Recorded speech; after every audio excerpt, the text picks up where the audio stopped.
प्रश्न, हमें सृष्टि में क्यों आना पड़ा? ये सवाल हम वापस जाकर उस कुल मालिक से ही पूछ सकते हैं। इसका जवाब वही बेहतर जानता है।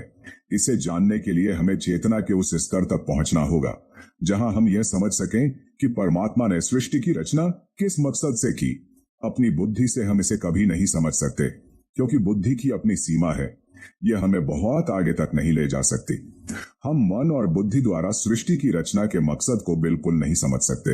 असल में इन सवालों के कोई जवाब नहीं।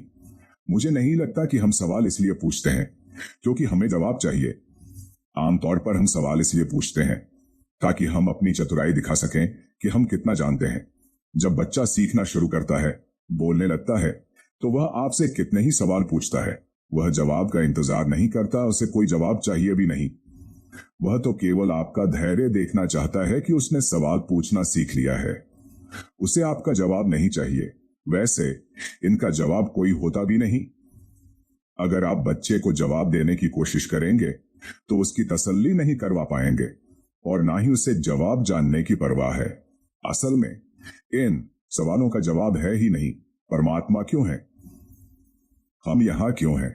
उसने सब पेड़ों का रंग हरा क्यों बनाया? आप क्या जवाब देंगे? सब्जियां रंग बिरंगी क्यों हैं? फूलों में खुशबू क्यों है? आप क्या जवाब देंगे?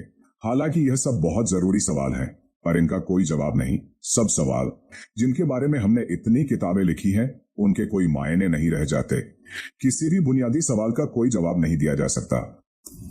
हमें अपने अंत में इतना ऊंचा उठाना होगा कि यह सवाल अपने आप ही खत्म हो जाए और परेशान न करें, क्योंकि फिर उनका अस्तित्व ही नहीं रहता।